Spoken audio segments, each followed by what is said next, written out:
কাল রাত থেকে আমাদের এখানে বৃষ্টি শুরু হয়েছে, তার কারণে কাল সারা রাত কারেন্ট ছিল না। আর কারেন্ট না থাকার ফলে কিন্তু একদমই সারা রাত ঘুম হয়নি। তাই ভোরবেলা এমন ঘুমিয়ে পড়েছি, একবারে বেলা 8টায় ঘুম থেকে উঠেছি। আজকে ঘুম থেকে উঠেও দেখছি আকাশটা একদমই মেঘলা করে আছে। আমার না এই মেঘলা আকাশ, বৃষ্টি দেখতে খুব ভালো লাগে, কিন্তু সেটা অল্প দিনের জন্য। বর্ষাকালের মতো সবসময় বৃষ্টি হবে বা সবসময় আকাশ মেঘলা করে থাকবে, সেটা আবার দেখতে ভালো লাগে না। ব্রাশ করতে করতে দেখছি আবার বৃষ্টি নেমেছে, তাই তাড়াতাড়ি ব্রাশ করে চলে এসেছিলাম রুমে। এসেই দেখছি বোন আজকে মুড়ি মাখিয়েছে, তো একেবারে কিন্তু আজকে মুড়িটাই খেয়ে নিলাম। মেঘলা ওয়েদারের জন্য বেলাটা হয়েছে বোঝা যাচ্ছে না, আর এদিকে আমার একটা ওষুধও খেতে হবে, তাই আজকে ছাতুটাকে স্কিপ করে একেবারে মুড়িটাই খেয়ে নিলাম। তো মুড়ি খাওয়ার আধা ঘন্টা পরই কিন্তু আমাকে ওষুধ খেতে হয়, তো সেটাও এখন আমি খেয়ে নিচ্ছি। এখন ওই বেলা 11টার মতো বাজে। ছোট মানু এসেছিল আমাদের বাড়ি, আমি আর ছোট মানু চলে এসেছি ফ্রিজ খুলে দেখতে ফ্রিজে কি কি ফল আছে। তো দেখলাম পেয়ারা আর সবেদা আছে, তো সেইগুলো আধা ঘন্টার জন্য বের করে দিলাম,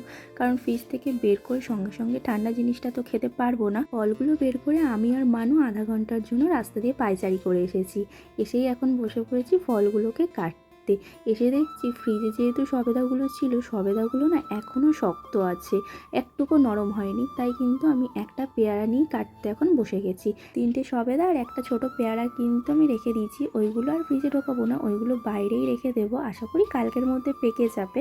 তো এখন কিন্তু আমি বড় পেয়ারাটাই কিন্তু এখন কেটে নেব, কারণ দুটো পেয়ারা কাটলে অত পেয়ারা কিন্তু আমি একা খেতে পারবো না। আর এদিকে আমি পেয়ারা কাটছিলাম আর মানু কিন্তু আমার সাথে বসে বসে গল্প করছিল।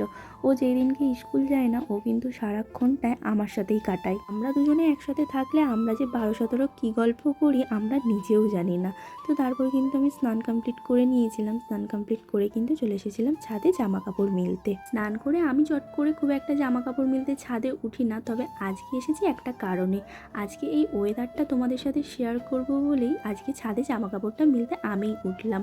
ওয়েদারটা এতটা ভালো লাগছে, দেখতে খুব সুন্দর লাগছে, ভাবলাম তোমাদের সাথে একটু শেয়ার করি। বেশ মেঘলা আকাশ, হালকা ঠান্ডা ঠান্ডা হাওয়া দিচ্ছে, আর চারিদিকে দেখো সবুজ আর সবুজে ঘেরা।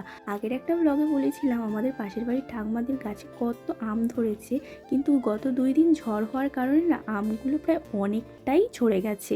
আমগুলো বড় হতে হতে হয়তো আর হাতে গোনা কয়েকটাই গাছের মধ্যে থাকবে। তো তারপর আর কোনো ভিডিও ক্লিপ নেওয়া হয়নি, খাওয়া দাওয়া করে দুপুরে ঘুমিয়ে গিয়েছিলাম। এখন ওই সন্ধ্যে 7:30টার মতো বাজে। আজকে বাড়িতে ঘরোয়াভাবে বানিয়েছিলাম চাউমিন। প্রায় অনেক দিন পরই কিন্তু আজকে চাউমিন বানিয়েছিলাম, কারণ প্রেগনেন্সি জার্নিতে না এইসব খেলে আমার আবার সহ্য হয় না, অ্যাসিডিটি হয়ে যায়। তাই কিন্তু আমি ভয়ে চট করেও খেতেও পারি না। তো চলো আমি চাউমিন খেতে থাকি। আজকের মিনি ব্লগটা এই পর্যন্ত।